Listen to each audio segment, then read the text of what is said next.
what the report was saying. We are going to record as well, just because people have asked us, they couldn't make it at short notice, and therefore, if everyone's okay with that, you'll get permission now. So, if we just start. Slides.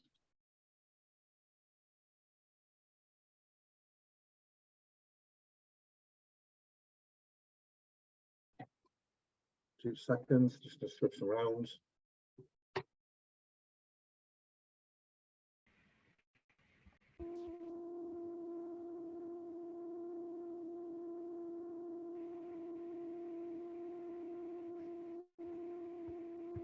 I'm hoping you can now see a slide that has a nice pretty picture on it of our reports. Yeah, Alan has given me a heads up. So, welcome. It's TPAS's second annual All Wales Tenant Survey. And it's designed specifically to get that, what really matters to tenants, what's the most important things to you and your home and your community. And we do this on an annual basis so that we can track it and see where the big issues are, where the new emerging issues are, and what's getting better as well, because things do get better. So I'm going to just crack on. Some of you probably are familiar with myself and Eleanor. We were the co-authors on this, and Eleanor will be talking about some of the data integrity and how she marketed it, and I'll talk more about the data analysis and some of the commentary. For those who are not familiar with Pulse, I won't dwell on it. Hopefully, if you're at this session, you know what Tenant Pulse is, that national platform to enable tenant voices, anonymous accounts of their experiences of their homes and their communities. We do 3 specific types. We do an annual survey. Some of you may have taken part in this one. We also do one on energy attitudes and net zero. It's such an important subject that we need to track that, I think, annually at the moment.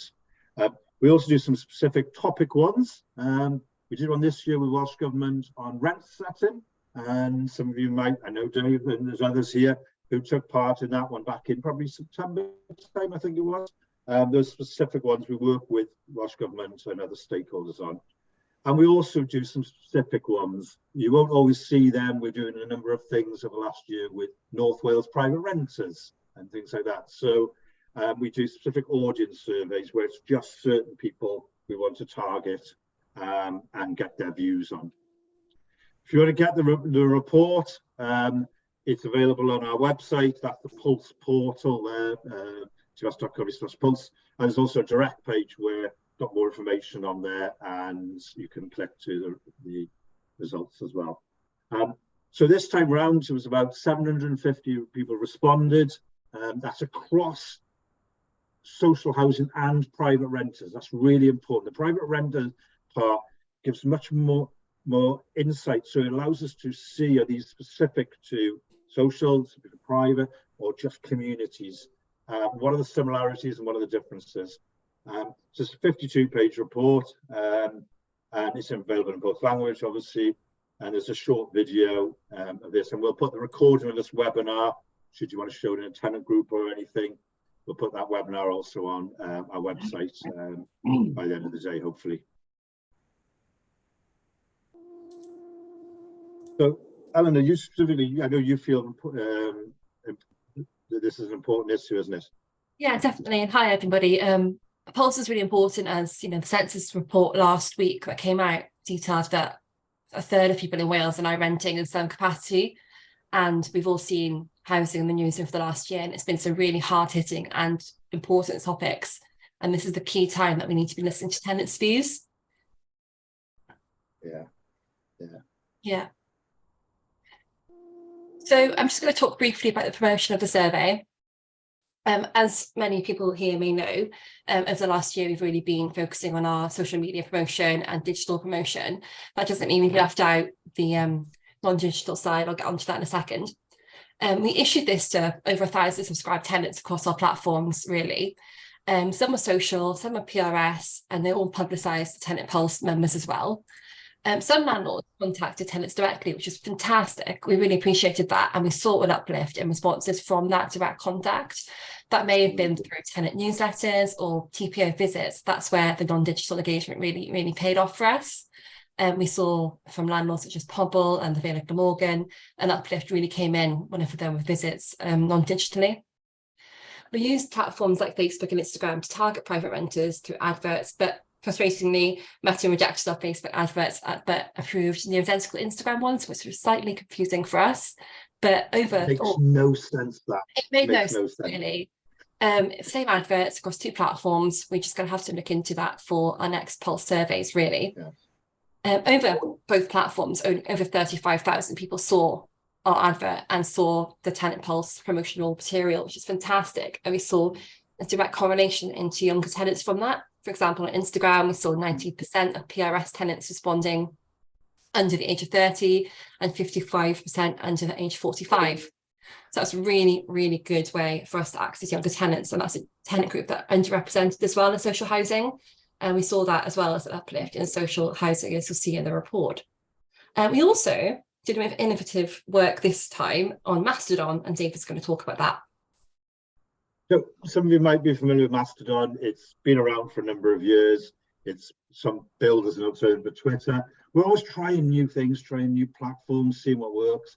And this time we thought towards the end of the survey, over the 3 weeks, we had 3 days left. We thought we'd see how Mastodon would do in terms of inviting tenants on that platform to complete the survey. And it worked. It really worked well.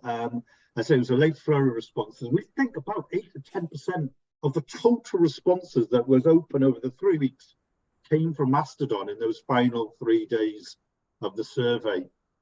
We looked at the data because when things go well, you're always a bit suspicious in life, aren't we? So when we looked at it, and actually the data looked sound, we checked some of it, validated, and it looked really well. So that's an alternative. And we've got a session ready, if anyone's interested, with a top-notch person from the Wales admin team of the Mastodon network. And he's happy to do a session on looking at how it works, top tips and things like that. We've got a little bit of a busy calendar at the moment, but if people are interested, put in the comments, or if you know comms people or anybody, we'll happily run a little session. I've got a good person who will take us through Mastodon. So in terms of, it's a pan-Wales survey, the highest response rate, RSLs, were Vale of Glamorgan Council. They'll always do us proud. Pobble Group and Bad Kids as well were there. Mid Wales also always gets a good response. So some big RSL responses there. And in terms of the private rental sector, you imagine Cardiff, the sheer size of Cardiff's private rental sector. But Gwynedd up there as well. A lot of strong views in Gwynedd from private renters who are struggling, in terms of options and affordability up there. And then I think coincidentally it was a joint Conwy, Rhondda and Tab as third. And there are some bits we got to do better at, trying to get more response to top end of the Gwent valleys, whether that's private and social landlord, and bits around sort of Flintshire, that sort of Connors Quay area. Again, I think we're trying to get a better response around there as well. And the housing type, housing associations have always dominated Pulse, but and I know it looks like there still are 54%. There's a big sector, housing association tenants, big numbers. And also when we first started this, they were up at about 80% of the responses. We've managed to diversify it. Private rental sector was nearly double this time. And local authorities holding their own there. And there was some interesting supported housing, not bigger numbers, but it was quite interesting when you ask them about certain views that they have a different outlook on their housing, and that reflects in the more detailed report. And the age breakdown, as we've said already, you can see here private renters much younger, 20%, that's 1 in 5 were under 30. I think that's really good at getting those views. That's where those paid adverts come in. Certainly for social housing, yes, it's still dominated by an older generation. I think that's reflective of a lot of social housing engagements. I also think that it'd be interesting to see some of the numbers of other housing associations, because You know, despite what the Daily Mail says, you don't just get given a council house at 18. You know, and private renting is a main option for people under 30 at the moment. So some differences there, and sometimes that reflects in some of the commentary, and we try and highlight that. So what did the survey say? That's what you're here for. I'm going to go through some details, but first I'll just give you some highlights. And none of this, I don't think, is going to come as a surprise to many of you. So one of the first things was energy costs. You know, it's a huge concern, and it's really hurting some renters, especially younger employed tenants. They particularly, in some of the commentary, both social and private renters, that younger employed tenants, they're the ones who are really hurting on some of these energy costs at the moment. Second thing, again, not big surprise, is that retrofit and decarbonisation projects offer significant opportunities. People get it, tenants get it. We'll see later in a couple of slides, tenants saying, I'd love to have solar panels. I'd love to have a new boiler or more energy efficient home. They're asking for it, they're ready for retrofit. And I think as policymakers and as the sector, we've really got to try and make this work faster, because it links in them with fuel poverty, affordability, and things like that. Antisocial behaviour. There's a couple of uncomfortable bits in this report. A number of tenants, especially in social housing tenants, really feel like antisocial behaviour has not been dealt with, and it's a bigger issue than maybe we realise. I say I'll come on to that in a bit later. It was came across quite significant and much more than last year. Affordability in the private sector, some real concerns. Private sector, people feel they're trapped in certain rented homes, accepting rent rises because there's a limited stock out there, and there's a lot of people competing for limited stock. We're not going to do a lot in the private sector in this session because we looked at the attendance list and it's predominantly social housing. But I think the report gives there's a lot more in the private rent sector. If there's any private rent sector representatives out there who'd like to do a separate session, we're more than happy to do it. And tenants want better communications. TBAS would say that, but no, the data says that, especially around things like planned works and when certain things are going to get done, and having a say in shaping those services. So let's look at some of the themes there. So rent and affordability, big topical subject at the moment. Actually, there was quite a bit of positivity around social housing about rent. The actual rent itself, it actually gone up in terms of being affordable compared to last year. And there is some commentary in the report, but we also have to take into account the data. You know, there's a larger number of older tenants responding in social housing, and there is much more positivity around affordability and sheltered schemes, supported living, things like that. That's not to say everybody, but there is a general more positivity. However, that doesn't mean to say that just because rents might be affordable, it doesn't say they're not struggling. And certainly some are struggling, as people struggling has gone up a lot more this year. And it's that younger working tenants that are driving that. They're the ones who are finding the affordability harder. And so if rent is affordable, what's driving that struggle? It is energy costs. Rising costs of energy bills from it's barely registering last year. I purposely went back through the report because I was quite surprised from last year. And it's the biggest factor now for people struggling with general affordability of their homes. So that energy bill, and I'm not going to go through all the quotes now, but there's a number of in there. There's that positivity from affordability, and we can take some comfort from that. But again, you can see from these positive quotes, they are sheltered or supported living schemes. I can socialise with neighbours or be in my own flat. It's good landlord, good community. And that's what's driving some of that positivity. And so we have to then look really at that energy crisis and the impact it has. And we talk a bit in the report about the interlinked trinity between, and there's no rocket science in this, it's that energy costs and energy efficiency.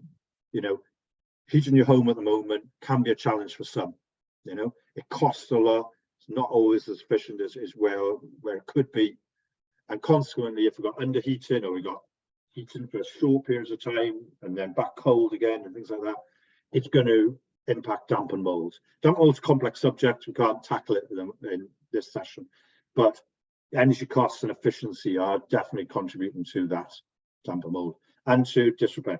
Disrepair generally, I mean by that is when people talked about repairs in their homes and things like that, it's windows, drafts, windows working, being insulated and not letting the heat out. So even though sometimes in some of the categories and some of the data they talk about the maintenance of the home, it's actually interlinked into energy efficiency and damp mold. So windows, I don't know what happened with first round of WHQS, but the windows really haven't hit home compared to all the other great improvements that have been made in homes over the last 20 years. So how did social tenants rate their home? In this case, these figures are nowhere near as high as we'd like them to be, and we can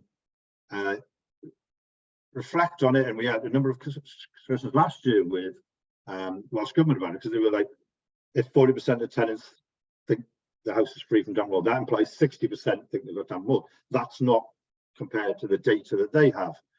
But this is about tenant perceptions, you know, how well maintained it is. You know, a well-maintained home is a different standard to maybe a head of maintenance compared to a tenant. And so we have to reflect on this, on the commentary behind it. And the report looks at that. And the other thing also is that perception and timing are key. Properties don't become less energy efficient within a year. You know, say last year people were like, is your home energy efficient? Yeah, okay, it is. This year, no, it's not. It's because we've got those energy costs rocketing. People are much more aware of heating costs, much more aware of drafts, and less accepting of damp and mold problems that have been in the news. People are rightly calling us out, saying this isn't acceptable now. And so perception and timing, I think, really impacts tenants' views on these things. So I'm conscious I'm moving at pace, but as I say, it's a lunchtime briefing, and hopefully we will read the report afterwards. The other thing I think that came out, I wanted to mention was, I was delighted from a personal perspective, how much tenants want energy improvements. In the commentaries, people talk about, would love solar panels, would love eco-living. That sounds like maybe older persons said that. Solar panels would be good. You know, this person here, lots of new builds with solar panels. Do you think solar panels might be the way forward for older buildings like our block? Yeah, absolutely. I hope so. People are ready for it. And so this is a challenge, I think, to policymakers. It's not an easy subject, you know, retrofit. There's a lot of cost involvement, you know, resources, skills needed. But I think, you know, this report, I think, shows that tenants want it and are ready for it and will benefit from it. The third theme, antisocial behaviour. I mentioned this already. I was quite surprised how heavily this featured. And I went back and go over last year. It was there in the background, but not as much. But antisocial behaviour perceived, antisocial behaviour heavily in the comments, you know. And it was, I think it was the highest response category for when we asked what's the one thing you would change in your community. We used these type of questions quite specifically. I'm not a fan of just tick lists where people just tick things. We have a lot of open questions in our report, you'll see, where it says, what's the one thing you change in your community? What's the one thing you change in your home? What's the one thing you'd ask your landlord to do? And when we talk about community, the highest thing was antisocial behaviour. And there was a feeling of not just general antisocial behaviour, but the landlord's role in that, in terms of a helpness of either not being supported or landlords making it worse in some commentary about further allocations. I know this is a complex subject, but it's something that the tenants particularly commented on. So no support, there's two quotes there, no support from the landlord in dealing with it. Since he moved in, since the landlord moved someone in next door, had to call the police a number of times. And there's commentary you can reflect on afterwards in the report. It's a complex subject. There's no right answers to it. but I think we can't ignore that feeling out there at the moment that maybe it's not quite working as well as some of the methods and approaches from the angles that, you know, local authorities, police, all the different stakeholders. There's not just a housing association or an RSL issue, it's a wider society issue of how we deal with ASB. So I'm going to just talk about some of those themes about what really matters. I've talked about, we do these open questions where we ask people, you know, what really matters to them. And there's a really complicated graph, don't worry about it, we'll talk about it after. Effectively, the one thing you change in your home, energy efficiency, number one. Not a big surprise given the situation we're in at the moment. Desire for more space, whether that's storage, an extra room, things like that. Places to store things, it comes out a lot. Repairs, not a big surprise at number 3. And number 4, again, like last year, garden issues. These are things like not having a garden or issues with shared gardens, or there's a number of commentary about not being secure or usable. And again, this is not a new theme. It was particularly featured last year. Maybe the lockdown, maybe spending more time at homes over the last couple of years, have made people reassess their garden or lack of it. And so it's still coming in there at number 3. And building fabric at number 4, as I said already, mainly windows, pretty much windows. When people talk about the layout of their home or the condition of their home. I do want to mention the smaller volumes, there's a couple of bits there. So downstairs toilet still featuring, and bathroom related. This was interesting. So the bathroom stuff, there was quite a bit of unhappiness about wet rooms who don't need a wet room for maybe accessibility or something like that. It seems to me we're putting a lot more wet rooms in. We were in a development recently in North Wales, which of us was, where they're all fitted with wet rooms, and there's quite a bit of negativity about it. So I say, I'm not a big thing here. It's something we're going to track in the future, but it may not suit everybody. I know it's part of Homes for Life. It's really important for certain people with accessibility needs, but yeah. And the one thing you change in your community, actually, it's quite pleasing to say a quarter of people said nothing, absolutely happy with their community. They wouldn't change anything. There were some really positive comments there. But for those, the other 75%, and they are being asked, what would you change? ASB, again, number highest one there in terms of change. Some of the comments might not meet technical criteria for ASB. I'm sure there'll be some ASB people reading this afterwards saying, oh, that's not technical. But it's how the distress or the impact it has on tenants. And stronger community building featured there as well, and local services. And better local services don't just mean things like doctors, a lot of comments about that, local medical centres, community facilities, but also there was quite a lot of mention of wider local services that they've lost, like a local pub and things like this. Still means a lot to people, you know, in terms of their community. So let's say there's a number of things to digest there. And so we asked the tenants what believe your landlord's priorities should be. And I don't think, again, given some of the slides we've seen already, that these are a big surprise. Maintenance and repairs, always still, and it was last year, it remains the priority for tenants. And let's be honest, that's at the heart of a lot of the work that landlords do is maintenance and repairs, as it should be. But that energy efficiency being much more of a priority than last year. Again, strong feelings about ASB, tenant voice, listening and having tenants involved in delivering the service, shaping services. And when we looked at affordability or what your landlord's priority should be, it wasn't necessarily about rent transparency, it was more about service charge transparency. That came out a lot more. I don't know whether people just accept rent or they don't expect rent to be broken down, but and I know there's some landlords I've seen on the list here today who've done a number of sessions recently on both those subjects, rent transparency and service charge. I know Pro-Murthan, I attended some of your sessions on it, and Newydd as well. And we've ran a session with Community Housing Cymru on rent transparency.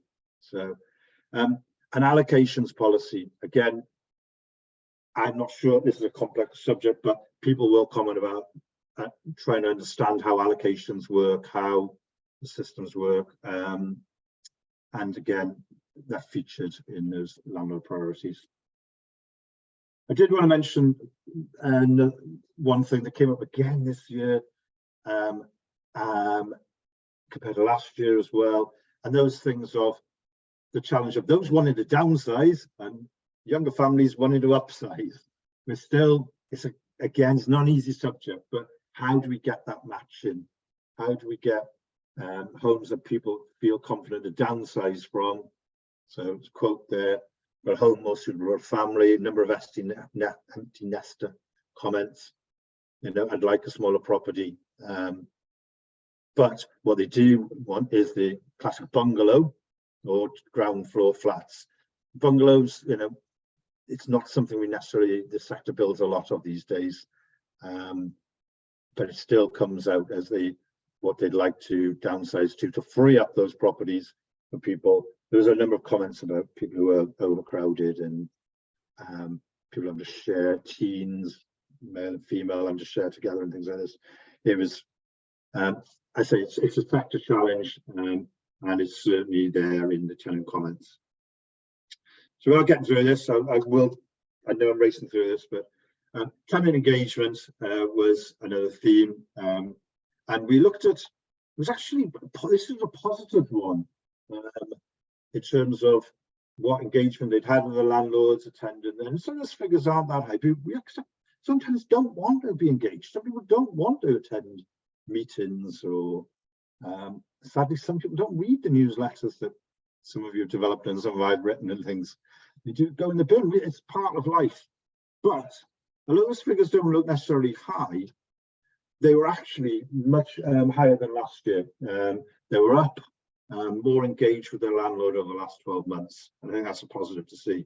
However, younger people, less likely to complete satisfaction surveys, less likely to attend events, read landlord comms, and therefore as a sector, more effective actions needed. And we like to work with you on that. There were some interesting trends in there about, you know, planned maintenance we've talked about already, wanted to know what's the plan, you know, and how rent and service charges are calculated. They also wanted more, there was a certain third of people there wanted advice on financial support, you know, what's happening in the community. So we're getting through it. I did want to mention this about Net Promoter Score. I've come from a research background. I like Net Promoter Score. If you're not familiar with it, it's, you know, how likely are you to recommend this service? It's used a lot in the private sector, and plus 25 is considered good. Not excellent, but good. And that I've talked to Dupol about this. We've got a number of Welsh organisations, and they regularly see about plus 25 as a good promoter. It wasn't tracked last year. It was tracked in private renting, but it wasn't tracked in social housing. And the figures, as I say, for all social housing came out as 1. That's technically positive. But there were some differences in there, and actually younger social housing tenants were some of the more positive. I'm guessing if you're a younger tenant who got into social housing, there's probably some circumstances and some reasons, and they were much more positive than, say, the 30 to 46-year-olds who are least likely to recommend. In the report, there's a little bit more commentary on that. We do break down on ages, local authorities, things like that. There you can see local authority housing got the strongest score as well, with more likely to promote. And I'm conscious, I know most of you are social housing, but I do want to pull out just 2 slides on private renters. There's a lot more in the report, but as you'd imagine, private renters, this isn't new. Insecurity of tenure came across quite a lot. That feeling, lack of rights, autonomy, or control, the landlords asking for repairs and having a fear of eviction, helplessness about having to pay rent, rent increases, she's got no choice, And that tenant enforcement. We do a lot of things about tenants must do this and tenants must do that, but tenants are also saying, well, who calls landlords to account if they just turn up and enter my property? Who calls landlords to account? And I think that is something, we know some great landlords out there, but who's doing that enforcement of making sure that rogue landlords out there are held to account? We know Rent Smart Wales does part of that, but I think there's probably further work I'd love to do with private rental partners on that. And the other theme that came out of it from private rentals is supply. There's some real desperation, especially in those rural areas of, you know, limited supply. And this echoes things like the Bevan Foundation and other reports that are out there at the moment. Some rise in rents and some lack of supply in some of our more rural areas of Wales.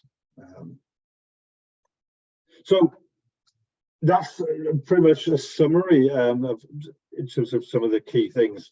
There's clearly issues interlinking damp and mold, affordability and energy efficiency, and we urge the housing sector to accelerate planned retrofit of housing. I know they want to do it, we've just got to try and get those barriers down and get more work done. And there's a real concern about lack of action on ASP and make life unpleasant for others. It's complicated. There's some real issues with how you deal with ASP, root causes, approaches, different ways of implementing stuff. But I think we need another look at it and maybe look at best practice and look at how can we deal with this going forward. So going forward, in terms of this report, you know, if you're a tenant group or a landlord team and want to discuss this further, please let us know. We'd love to. We'd love to. I think it's something that there's a lot in this report. Please read it and absorb it. There's a number of net zero events coming up that might help as well when we look at this. There's all three of these coming up are free for tenants. And I think one of them's free for staff, and there's a small charge. But some of these things like radiant heating, you know, things that are really quite interesting and are being tested. It's starting to be tested at scale now in Wales. And I think it's something I would have in my own home. You know, and I think that's a real test of what would you. So there are a number of net zero things coming up. Just get on board. Let's get people understanding how we can make warmer homes. And we've got some really good training there available as well. So talk to Hannah. Damp and mold. Actually, at 1 o'clock, I'm doing some damp and mold training. We've got a number of options here. One of the modules we do is about communication and engagement with tenants. This is for landlord staff. It's not a technical course, but it looks at how we can do better at engaging, communicating, and reducing those barriers down. There's also some new stuff with David Lloyd on customer service around damp and mold and how we treat customers, how we engage them, and look at some of the think points that have come out from Welsh Government in the past, and the language and how we make it more inclusive and supportive for tenants. So our request is read and share the report. It's available now on our website. I'm sure Alan has been ahead of me and put it in a link in the chat. Discuss it at tenant groups. Use it as maybe an influence with scrutiny subjects. You know, if you're a scrutiny member out in the audience today, you know, how does your landlord deal with ASB? How does landlord deal with allocations? There's a number of things maybe that we could help you with in terms of scrutiny subjects. Share on social media. There's a video summary we put together yesterday with Eleanor at the office. Not our best work, but it's there, it's good. And share this recording of this webinar, replay it maybe, and reflect on it. It's available on our website, hopefully by the end of the day. And before we go into questions and maybe go back over some of the slides, just like to say thank you to our sponsors. We're part funded by Welsh Government. Wales and West are our lead sponsor, and Pobble help this Tenant Pulse happen by being our Tenant Voice sponsor. So thank you. I'm going to come off the slides now. I'm sure you probably need a breath as well. I do. Has anybody got any initial reactions, either stick your thumb up if you've got one of those, you know, to put the thumb up on your chat. But also, I think Zoom now recognises hand gestures. So I think if you put your hand like that, it will turn it. It may not do for me because I'm an admin, but it should turn you into a hand gesture. Wi-Fi's quiet. No one wants to go first. Interesting comment from Dave O'Connor saying that they're scrutinising ASV policy tomorrow, so it's very topical right now. Brilliant, brilliant. Yeah, that's great. That's good to hear. I think it's yeah, it's the first policy that we decided to look at. So obviously there's an issue around here as well. So yeah. Just coming up, you know, you mentioned about the windows being a major issue. Do you think procurement has something to answer for on this? Have they gone cheapest instead of best when, you know, awarding contracts? Because the amount of windows that we're hearing about now that need new seals, etc., etc., etc. Yeah. And I couldn't answer for each one, but no. It just feels like compared to door, you know, the sector spent a lot of money doing great work on WHQS, didn't it? You know, it brought the standards up, much needed. And people don't comment about the doors or the standard of the toilets or the bathrooms as much and things like that. It's windows. Just, I don't know what, like you say, procurement, whether the standard was right, whether we have higher expectations now, and the energy crisis has made that worse. That could have, that could be it. Yeah. You know, some of these things, like I said already, we haven't made our homes less energy efficient in the last year. It's just become more an issue for people, you know. And maybe we need to look at the next round of windows and how we tackle that and what WHQS2 will have in it, you know. Yeah, thank you. Question from Lisa for Balakud. Do you think RHW has any impact on responses? Birmingham Royals? Yeah. I'm not sure in what way, sorry. Do you want to expand on that, Lisa? Lisa, are you there? Yeah, sorry, just wondering, you know, with all the additional safety measures and things like that, if that's on tenants' radars or not, really. Yeah, safety, I don't think safety came up a lot about like gas boilers or, you know, maintenance and things. I guess it's because of the energy crisis, they're more focused on the efficiency of the boiler rather than the repairs and things like that. No, I don't think so. So you're right, it was around the same time. Most of this was around November time when people were filling it in. They were starting to get their first comms, weren't they? Or for some people, second or third rounds. But no, I'll have a reflection on that and maybe look through the comments, but I didn't see anything that particularly jumped out on that. Yeah. Lovely, thank you.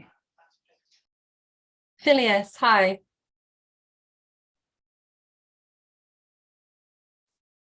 I'm sorry, you're mute. Right, okay, one thing, we're now called KeyPass. Now I'm a contract holder. When are you going to change your name? And we're not.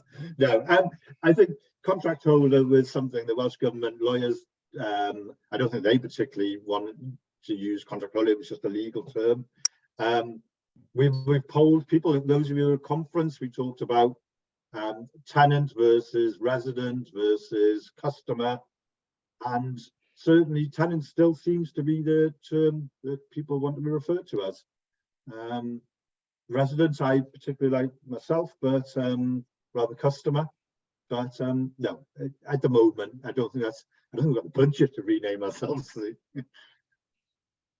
Tony, I think you were next.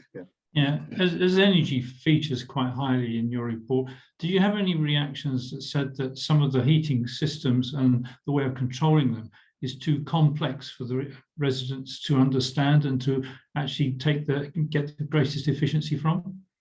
Good point. No, I don't think we saw that in that type of comments. That I think that was when you would look in more detail or scrutinize, you know, because we were talking about what's the one thing you change or what's the biggest thing. No, energy efficiency can mean all sorts of stuff, can't it? Boiler efficiency was specifically mentioned, but controls, yeah. I think if we looked in more detail or interviewed them in more of a qualitative type interview, we'd see that. People want to be able to control or zone and heat things how they want to. And some of the panels are really confusing, let's be honest. As we go forward, when my boiler was placed recently, that control panel, still have to keep going on YouTube to try and follow the instructions on it, because it's complex. Yeah. Hi, Richard. You're on mute still, Richard. Sorry. I'm not very good at this stuff. To what extent do you think these results can be extrapolated across the silent majority? It's a good point. It's good. Now, private rental sector, I think it's quite easy to, because these are people that have predominantly responded via social media, via targeted ads, who aren't engaged. We've never heard of them. We don't know their names. Like that. And so the private rental sector stuff, I think, is quite interesting. Social housing, yes, we do look, it's anonymous, but we look at some of the data and where it's coming from. I think it can be. What it can't be done is compared too much to your local authority. So because of there's only 750 responses over 22 local authorities, and there's big differences. So you can't necessarily say, can you give us all the breakdown of people in Carmarthen, say, or how Carmarthen answered? It would be anonymous, but it wouldn't be a big pot. And I don't think you can extrapolate too much from that. It's a general Wales thing to benchmark yourself against. So the silent majority, I think, will be struggling just as much. I think, energy bills, equally, the people in sheltered schemes are as who respond or don't respond. I feel like it's fairly comparative. Yeah. You have a view? Sorry, one point that came out was that tenants want to be more involved, but when you actually try to involve them, it's a different matter. Of course. Now, and to what extent do you think the silent majority just might be either satisfied and have nothing to worry them, in particular, or do they feel or powerless and there's no point? Yeah, so tenants and social don't generally say, I don't want to be involved, compared to private renters. A lot of private renters say, I don't want a relationship with a landlord. I don't want to hear from them. I literally just want to be able to log a report through a repair through a letting agency. I never want to have anything. I think there's a little bit more sinister with private renter, because people have had bad experiences of landlords being over invasive and things like that. But social housing, yes, you're right. Some people will tick, I want to involve, but not that high, those who want to, I'm not sure, but we've got to keep looking at that innovation of how we get people's voices. Like I said, this time we tried something called Mastodon. Not for everybody. In fact, there's probably half the room probably have only heard of it. I hope, Ria, you're one of them. But we try in different ways to get new voices, and because I think the silent majority can be engaged, it's just not necessarily through the ways we do it now. Actually, there was a good comment popped up just now from Amanda, who said that basically that they get involved when it personally affects them. Yeah. And once that's resolved, their personal issue, well, they're gone. Yes. Yeah. And I think that's the issue. We've all been in community type things where I live. Somebody says, come to an event just to discuss our town. You're like, oh, that sounds a bit vague. I'm not sure. But come to an event to discuss a bush down the end of the road, there'll be half a dozen people there. It's about making them relevant to that person and their experiences and what matters to them. Thanks, David. Yeah. Sorry, I've been looking at the comments as much.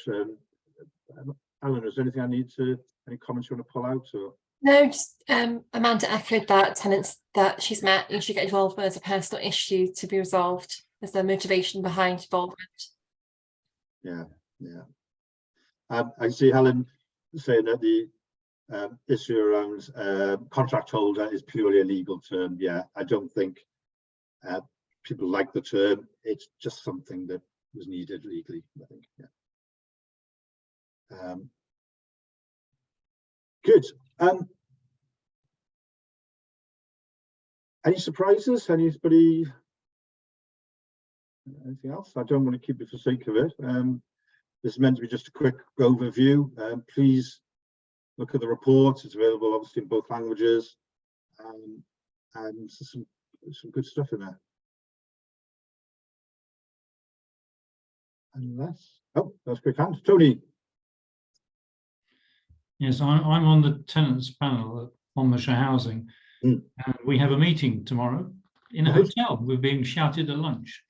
And Nice. one of the things that we've had trouble with in the last year really is trying to understand what the needs of the tenants are for Monmouthshire Housing. We've got 5,000 properties or so. Yeah. And the reason I wanted to come today was to perhaps float some ideas that we could perhaps take on board and suggest to the tenants, would you like us to urge the people who run Monmouthshire Housing to do work in this particular area? So your report has been quite opportune from that point of view. I'm not quite sure what we'll go for tomorrow, but it's got more information in it than we've been able to garner from our 5,000 tenants. So thank you for that. Thank you. And that's partly where we ask these. I don't like tick lists, like how satisfied are you over a number of subjects. I like questions that draw out what really matters to people. So to say, if you have a look at the report, it'd be much more detail in it. Yeah. Brilliant.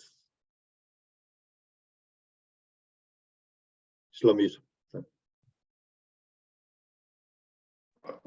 Yeah, just a quick one. I'm in sheltered accommodation. My wife is disabled. Nowadays, they're getting rid of the sheltered bits, i.e. we've lost our warden and now getting rid of the pull cord and so forth. My question is, looking at some of the Welsh Government stuff, you can buy your house, a right to buy, and they've extended that to 2025. Now, what's the score on sheltered accommodation? Can we do it? There's no right to buy anymore. I think in England there might be. I don't know. It keeps changing all the time over there. But Wales is long gone.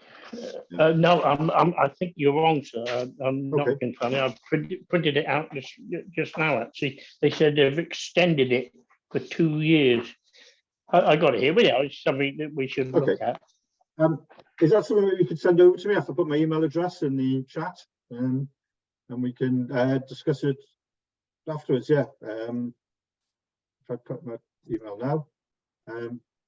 Anybody else equally want to follow up on anything? I'm always available. There's my email address. Okay, I'm conscious of time. I think the comments and everything. I hope this has been of use. Thank you for coming. And we'll all speak soon, hopefully. And